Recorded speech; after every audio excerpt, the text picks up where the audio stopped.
Dalam pengertian paling sederhana, bila orang berbicara mengenai mitosis, maka apa yang mereka maksudkan adalah sebuah sel diploid. Disebut diploid karena sel tersebut mempunyai kromosom-kromosom yang lengkap. Jadi, sel tersebut mempunyai 2N kromosom. Ini disebut nukleus. Dan ini adalah keseluruhan sel. Dan jika kebanyakan orang berkata, lihat sel tersebut menggandakan diri menjadi dua sel diploid, maka sel tersebut berubah menjadi dua sel. Masing-masing mempunyai kromosom-kromosom yang lengkap, 2N kromosom. Dan jika orang berkata, sebuah sel telah mengalami mitosis, inilah yang mereka maksudkan. Tetapi saya ingin membuat semacam klarifikasi bahwa secara formal, mitosis hanya merujuk pada proses penggandaan material genetik dan nukleus. Jadi, sebagai contoh, bila saya menggambar ini, sekarang saya menggambar sebuah sel, dan sel ini sekarang mempunyai dua nukleus, masing-masing dengan jumlah kromosom-kromosom diploid, sel ini telah mengalami mitosis. Sel ini belum mengalami sitokinesis, yang akan kita bicarakan sebentar lagi. Tapi inilah proses sitoplasma aktual dari sebuah sel yang terbelah menjadi dua sel yang berbeda. Dan sebagai penjernihan, sitoplasma adalah hal di luar nukleus tersebut. Saya akan membicarakan sebentar lagi. Tapi untuk penggunaan sehari-hari, inilah yang umumnya dibicarakan orang mengenai mitosis. Tapi, bila Anda mempunyai seorang guru yang menyukai hal-hal teknis, secara teknis, seperti yang telah saya jelaskan tadi, mengenai mitosis tersebut.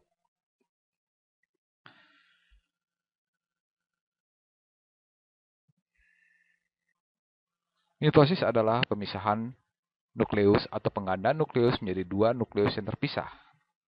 Mitosis secara normal disertai oleh sitokinesis, di mana sitoplasma dari sel-sel sungguh-sungguh terpisah. Sekarang mari kita masuk pada proses terjadinya mitosis. Tahap pertama yang sangat penting agar mitosis sungguh-sungguh terjadi di luar adalah ketika sebuah sel sedang menjalani kehidupannya. Dan saat ini dinamakan interfase. Secara harafiah, interfase bukanlah tahapan mitosis.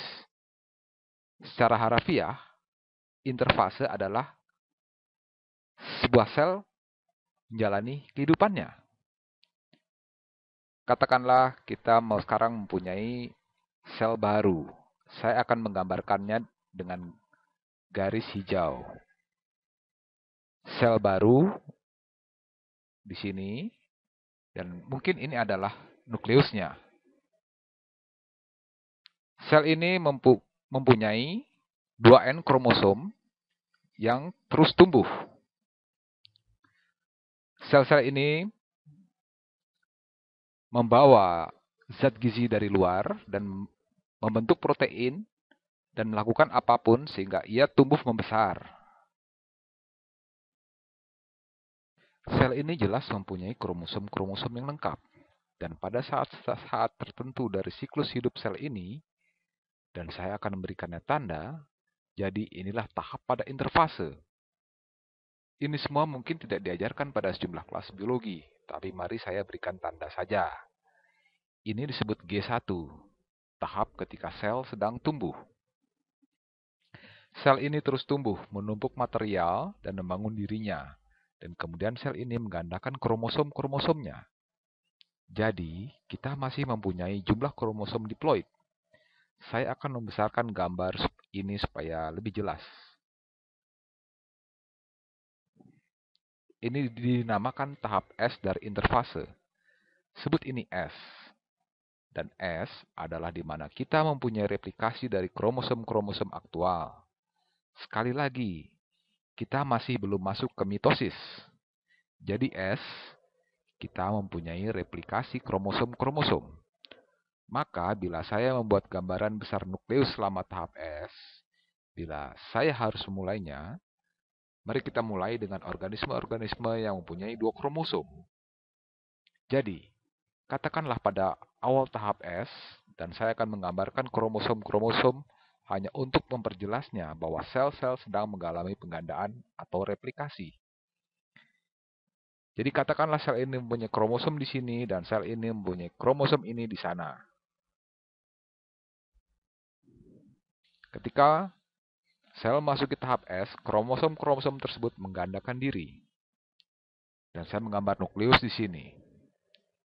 Saya membesarkan hanya bagian ini di sini, di mana N adalah 1, di mana diploid kita sekarang mempunyai 2 kromosom. Selama tahap S, kromosom-kromosom ini akan menggandakan diri dan akan mempunyai, jadi lingkaran hijau ini akan sepenuhnya bereplikasi dan menghasilkan tiruannya. Dan kita telah sedikit mempelajarinya. Mereka terhubung di sentromer. Sekarang, tiap anakan tersebut disebut kromatid. Dan lingkaran magenta itu akan melakukan hal yang sama. Meskipun sekarang terdapat 2 kromatid, 1 untuk tiap kromosom, sekarang kita mempunyai 4 kromatid, 2 untuk tiap kromosom, sejatinya kita hanya mempunyai 2 kromosom. Inilah kedua kromosom itu. Peristiwa ini terjadi pada tahap S, dan kemudian sel akan terus melanjutkan pertumbuhannya. Jadi, sel itu telah menjadi besar. Saya akan memfokuskan pada sel itu lagi. Sel yang telah besar ini akan terus membesar. Sel ini semakin besar. Dan ini terjadi selama tahap G2. Sel tersebut terus membesar. Sekarang, ada bagian kecil sel yang belum kita bahas. Tapi saya akan sedikit membicarakannya. Bagian tersebut cukup berperan penting. Inilah yang dinamakan sentrosom. Sentrosom akan menjadi sangat penting pada tahap selanjutnya ketika sel mulai membelah diri dan menggandakan diri. Mari kita buat sentrosom di sini. Di dalam sentrosom terdapat sentriol. Anda jangan terlalu mengkhawatirkan hal tersebut. Tapi beginilah rupa dari benda-benda kecil berbentuk silinder ini. Tapi, saya hanya ingin supaya Anda tidak bingung bila kita membaca kata sentriol dan sentrosom. Jangan dikacaukan dengan sentromer, di mana titik-titik ini menjadi tempat kedua kromatid menempel. Sayangnya, para ahli memberikan nama-nama yang sangat mirip, atau banyak bagian sel yang sangat mirip. Sekarang kita mempunyai sentrosom-sentrosom yang sebentar lagi akan digambarkan lebih jelas, dan berada di luar nukleus, dan nantinya akan bereplikasi. Selama interfase, mereka juga akan bereplikasi. Bila tadi kita mempunyai 1, sekarang menjadi 2. Dan tentu saja, keduanya memuat sentriol-sentriol kecil. Tapi, untuk sekarang ini, kita tidak akan terlalu menyoroti keduanya. Jadi, apa yang terjadi pada interfase? Disinilah sebagian besar berlangsungnya kehidupan sel. Dan sel-sel bertumbuh dan melakukan apa saja. Sesungguhnya, saya menyinggung sedikit hal penting di sini. Ketika saya menggambarkan DNA di sini, saya menggambarkannya sebagai kromosom-kromosom. Tapi kenyataannya ketika kita tiba di interfase, ini tidak benar-benar seperti DNA. DNA bila saya harus menggambarkannya di sini berada dalam bentuk kromatin. DNA tidak terpilih rapat seperti apa yang saya gambarkan di sini. Saya menggambarkannya terpilih rapat supaya Anda dapat melihat bahwa DNA mengalami replikasi. Namun kenyataannya, kromosom hijau ini benar-benar akan terbuka. Dan kalaupun Anda mencoba mengamatinya melalui mikroskop, tetap saja Anda akan mengalami kesulitan. Inilah DNA dalam bentuk kromatin. Kita akan sedikit membahas di mana DNA mengorganisasi diri kembali ke bentuk kromosom, tapi dalam bentuknya sebagai kromasin. Ini hanyalah sekumpulan DNA dan protein sehingga DNA sedikit terbungkus rapat. Jadi ada sejumlah protein di sini ketika DNA sedikit terbungkus rapat. Tetapi bila Anda melihatnya melalui mikroskop, Anda hanya mendapatkan sebercak besar DNA dan protein-protein yang tak terlihat begitu jelas. Hal yang sama untuk molekul berwarna magenta ini. Beginilah, agar DNA dapat berfungsi, ia harus jadi seperti ini. DNA harus terbuka kepada lingkungannya agar mRNA dan berbagai macam protein penolong mampu berfungsi dengannya. Dan bahkan, agar ia mampu bereplikasi, ia harus melonggarkan diri seperti ini agar dapat berfungsi. Dan setelah itu, DNA akan menjadi terpilin rapat seperti ini. Saya menggambarkannya seperti ini. Di sini ada satu lingkaran hijau, dan ini akan bereplikasi membentuk lingkaran hijau lain, dan keduanya akan bertemu pada titik-titik tertentu. Lingkaran magenta akan bereplikasi membentuk lingkaran magenta lain, dan keduanya akan bertemu pada beberapa titik. Tapi tentu saja, realitanya tidak akan sejelas ini. Saya menggambarkan seperti ini untuk memperlihatkan proses pembentukannya. Seperti inilah realitanya. Ini dalam bentuknya sebagai kromatin. Sekarang kita siap untuk mitosis. Jadi, pada dasarnya, tahap pertama mitosis, saya akan menggambarkannya begini. Saya akan menggambar sel hijau. Saya akan menggambar nukleus cukup besar dibandingkan nukleus yang sesungguhnya terhadap sel. Hanya karena, setidaknya saat ini, banyak tindakan yang berlangsung di dalam nukleus. Jadi, tahap pertama mitosis adalah profase. Boleh dibilang, ini adalah sembarang nama yang diberikan. Orang mengamati melalui mikroskop. Anda jangan terlalu menghiraukan hal tersebut. Tapi, seperti inilah benda-benda berbentuk silinder kecil tersebut. Saya hanya ingin supaya Anda tidak bingung bila membaca kata sentriol dan sentrosom. Jangan dikacaukan dengan sentromer, di mana titik-titik ini menjadi tempat kedua kromatid menempel. Sayangnya, para ahli memberikan nama-nama yang sangat mirip, atau banyak bagian sel yang sangat mirip. Sekarang kita mempunyai sentrosom-sentrosom yang sebentar lagi akan digambarkan lebih jelas dan berada di luar nukleus dan nantinya akan bereplikasi. Selama interfase, mereka juga bereplikasi. Bila tadi kita mempunyai satu, sekarang mempunyai dua. Dan tentu saja, keduanya memuat sentriol-sentriol kecil. Tapi kita tidak akan terlalu menyoroti keduanya sekarang ini. Jadi, apa yang terjadi pada interfase? Disinilah sebagian besar berlangsungnya kehidupan sel. Dan sel-sel bertumbuh dan melakukan apa saja. Sesungguhnya, saya menyinggung sedikit hal penting di sini. Ketika saya menggambarkan DNA di sini, saya menggambarkannya sebagai kromosom-kromosom. Tapi kenyataannya ketika kita tiba di interfase, ini tidak benar-benar seperti DNA. DNA, bila saya harus menggambarkannya di sini, berada dalam bentuk kromatin. DNA tidak terpilin rapat seperti apa yang saya gambarkan di sini. Saya menggambarkannya terpilin rapat supaya Anda dapat melihat bahwa DNA mengalami replikasi. Namun kenyataannya, kromosom hijau ini benar-benar akan terbuka. Dan kalaupun Anda mencoba mengamatinya melalui mikroskop, Anda tetap akan mengalami kesulitan. Inilah DNA dalam bentuk kromatin. Kita akan sedikit membahas di mana DNA mengorganisasi diri kembali ke bentuk kromosom. Tapi dalam bentuknya sebagai kromatin, ini hanyalah sekumpulan DNA dan protein, sehingga DNA sedikit terbungkus rapat. Jadi, ada sejumlah protein di sini ketika DNA sedikit terbungkus rapat. Tapi bila Anda melihatnya melalui mikroskop, Anda hanya akan mendapatkan sebercak besar DNA dan protein-protein yang tak terlihat jelas. Hal yang sama untuk molekul berwarna magenta ini. Beginilah, agar DNA dapat berfungsi, ia harus jadi seperti ini. DNA harus terbuka kepada lingkungannya agar mRNA dan berbagai macam protein penolong mampu berfungsi dengannya. Dan bahkan agar ia mampu bereplikasi, ia harus melonggarkan diri seperti ini untuk dapat berfungsi. Dan setelah itu, DNA akan menjadi terpilin rapat seperti ini. Saya menggambarkannya seperti ini. Di sini ada satu lingkaran hijau, dan ini akan bereplikasi membentuk lingkaran hijau lain, dan keduanya akan bertemu pada titik-titik tertentu. Yang magenta akan bereplikasi membentuk magenta yang lain, dan keduanya akan bertemu pada beberapa titik. Tapi tentu saja realitanya tidak akan sejelas ini. Saya menggambarkan seperti ini untuk memperlihatkan proses pembentukannya. Seperti inilah realitanya. Ini dalam bentuknya sebagai kromatin. Sekarang kita siap untuk mitosis. Jadi, pada dasarnya, tahap pertama mitosis, saya akan menggambarkannya demikian. Saya akan menggambar sel hijau.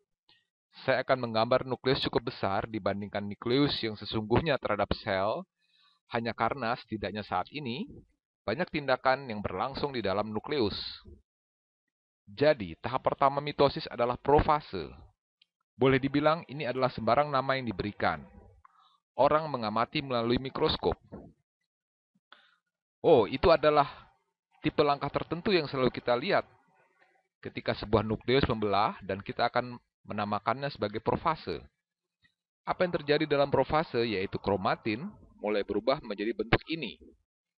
Seperti telah saya katakan, ketika kita berada di interfase, DNA akan berada dalam bentuk ini, di mana semuanya terpisah dan membuka diri. Dan juga, sesungguhnya DNA siap terpilih rapat. Jadi inilah yang Anda lihat, dan ingat, DNA telah bereplikasi. Replikasi terjadi sebelum mitosis bermula. Jadi, saya hanya mempunyai satu kromosom di sana, dan kemudian saya mempunyai kromosom lain di sini. Kromosom ini mempunyai sepasang kromatid yang kemudian akan terpisah. Sekarang, selama profase, Anda juga akan melihat sentromer ini muncul sebagaimana telah saya bahas sebelumnya. Lingkaran-lingkaran kecil ini siap membantu pembentukan mikrotubul,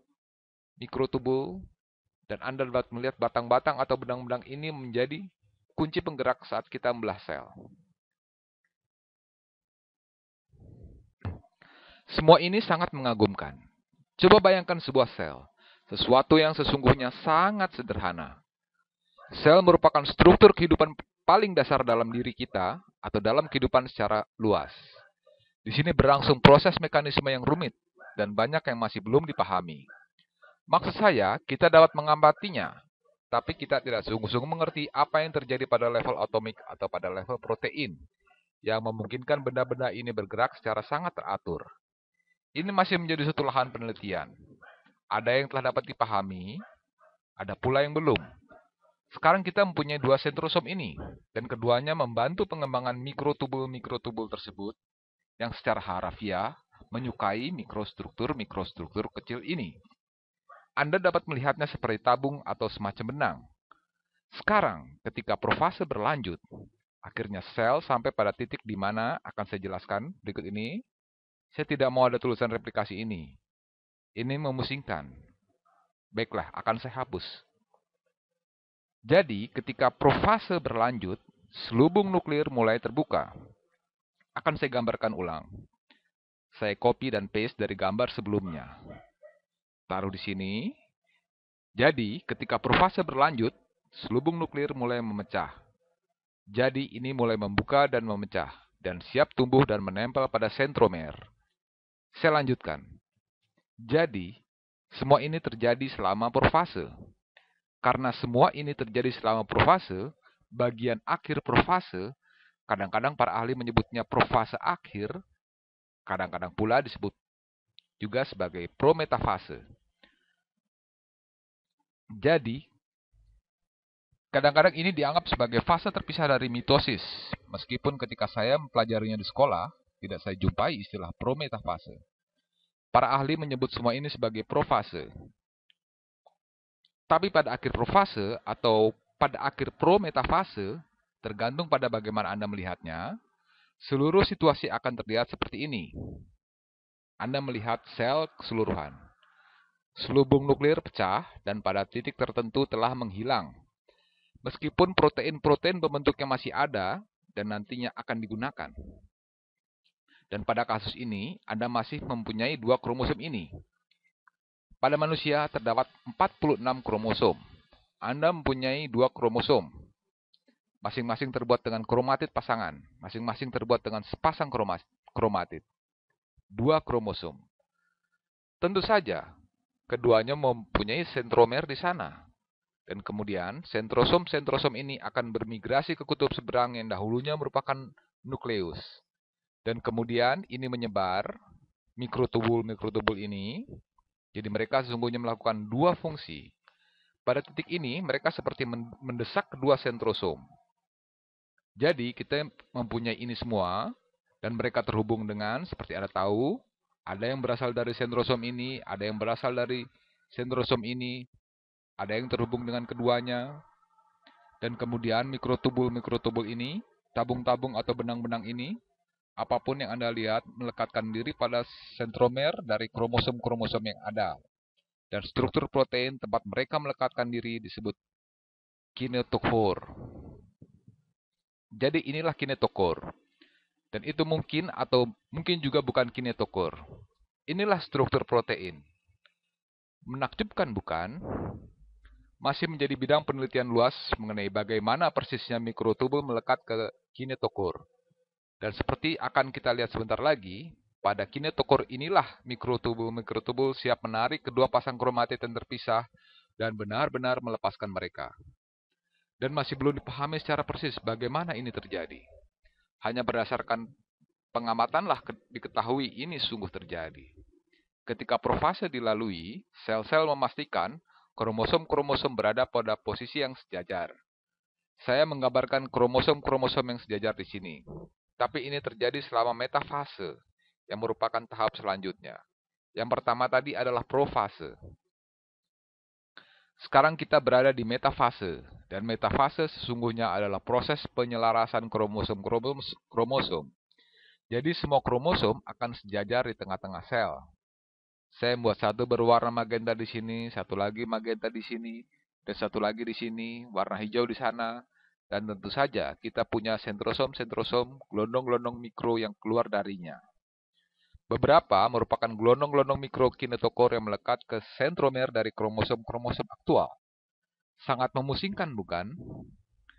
Sentrosom adalah struktur-struktur ini yang membantu mengarahkan apa yang terjadi terhadap mikrotubul.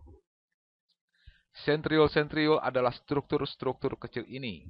Struktur-struktur berbentuk silinder kecil di dalam sentrosom. Dan sentromer merupakan titik tengah tempat kedua kromatid saling melekat di dalam sebuah kromosom. Jadi, ini satu kromatid pasangan, di sana kromatid pasangan lainnya, dan mereka melekat di sentromer. Tapi, ini adalah metafase. Cukup mudah. Metafase, Anda mempunyai sel-sel yang sejajar ini. Dan ada beberapa teori bagaimana sel tahu untuk berkembang maju melampaui titik ini. Bagaimana sel tahu bahwa semuanya sejajar dan terhubung. Dan kemudian ada sejumlah teori yang mengatakan adanya mekanisme sinyal bahwa bila satu dari protein-protein kinetochore ini tidak benar-benar terhubung ke salah satu dari benang-benang ini, maka akan dikirimkan sinyal agar mitosis tidak berlanjut. Jadi ini merupakan proses yang sangat rumit. Dapat Anda bayangkan bila Anda mempunyai 46 kromosom dan semua unsur ini berproses di dalam sel. Dan tidak ada penggerak dari luar atau komputer di sini. Semua digerakkan secara kimiawi dan melalui proses termodinamika. Tapi cukup dengan melihat kerumitan atau keanggunan proses ini terjadi secara spontan melalui hubungan-hubungan yang seimbang dan saling kontrol yang tepat. Maka pada umumnya tidak terjadi kesalahan. Sungguh sangat mengagumkan. Setelah metafase, kita sekarang siap memisahkan ini. Dan inilah anafase. Jadi pada anafase, saya tuliskan di sini, saya mengubah warna sel saya, ini tertarik saling menjauh, dan ketika ini semua terpisah, kita lihat kromosom tertarik. Saya buat dengan warna hijau. Jadi satu dari pasangan ini bukan hijau. Satu dari kromatid pasangan tertarik ke arah itu. Satu lagi tertarik ke arah ini. Hal yang sama terjadi pada yang berwarna magenta. Tertarik ke arah itu dan satu lagi tertarik ke arah sana. Dan tentu saja sentrosom kita di sini dan kemudian mereka terhubung ke kinetochore yang berada di sana dan di sanalah mereka tertarik. Juga terdapat keseluruhan struktur mikrotubul yang tidak terhubung dengan mikrosom aktual. Namun mereka membantu mendorong dua sentrosom ini sehingga semuanya bergerak ke kutub-kutub yang berlawanan pada sel. Dan begitu kedua kromatid ini terpisah, dan telah saya singgung sedikit sebelumnya ketika kita membahas DNA, kemudian begitu itu terjadi, masing-masing ini disebut sebagai kromosom-kromosom. Jadi sekarang boleh dibilang bahwa sel mempunyai apa yang tadinya terdapat di sini. Sel ini mempunyai 2 kromosom. Sekarang ia mempunyai 4 kromosom. Karena begitu sebuah kromatid tidak lagi terhubung pada kromatid pasangannya, ini menjadi kromosom-kromosom yang berpasangan, yang sesungguhnya merupakan konvensi penamaan saja. Maksud saya, mereka di sini sebelumnya, dan inilah mereka kemudian. Sebelumnya mereka saling terhubung, sekarang mereka tidak terhubung. Dapat dikatakan mereka telah menjadi entitas-entitas yang berbeda. Dan kita hampir sampai. Tahap terakhir adalah telofase. Saya akan menggambarkan sel yang sedikit berbeda di sini karena hampir sepanjang waktu sesuatu berproses terus-menerus bersama telofase. Ini telofase, dan saya akan memutar 90 derajat. Katakanlah ini tadinya sebuah sentromer, dan ini sentromer lainnya. Jadi pada titik ini benar-benar menarik DNA ke dirinya. Jadi ini menarik satu tiruan kromosom itu dan satu tiruan kromosom ini. Proses yang sama terjadi juga di sini. Dia menarik satu tiruan dari masing-masing. Oh, saya pakai warna yang berbeda. Satu tiruan dari tiap kromosom ke dirinya. Saya gambarkan lagi di sini seperti tadi. Dan sekarang, membran nuklir mulai membentuk di sekitar masing-masing dari kedua ujung ini. Maka sekarang kita mulai mempunyai sebuah membran nuklir yang terbentuk dari kedua ujung ini. Dan pada akhir telofase, di sini kita berada, telofase, kita telah melalui mitosis sebelumnya.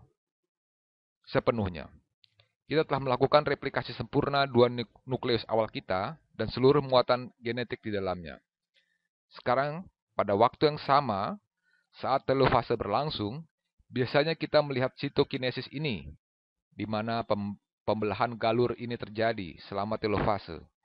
Ini semua terdesak dan semakin terdesak lebih dalam oleh mikrotubul-mikrotubul ini, sehingga mereka sampai pada ujung-ujung sel. Dan Anda dapat melihatnya saat mendesak terus ke tepi dan membuat sel memanjang. Saat sedang berlangsung, akan dijumpai galur ini terbentuk. Lekuk-lekuk kecil ini. Pada akhir telofase pada mitosis, juga akan Anda jumpai proses sitokinesis ini, di mana pembelahan galur terbentuk dan semakin dalam terus terdesak semakin dalam sampai sitoplasma benar-benar memecah menjadi 2 sel. Jadi, inilah sitokinesis yang secara formal bukan bagian dari mitosis, namun biasanya terjadi dalam telofase. Maka pada akhir mitosis, biasanya kita menjumpai 2 sel yang sungguh identik. Ketika Anda mempunyai kedua sel tersebut, maka keduanya secara individu memasuki interfasenya sendiri. Masing-masing sel tersebut, atau bila kita hanya perhatikan satu ini, ia akan berada pada fase G1. Pada beberapa titik, keduanya akan bereplikasi. Dan inilah fase S.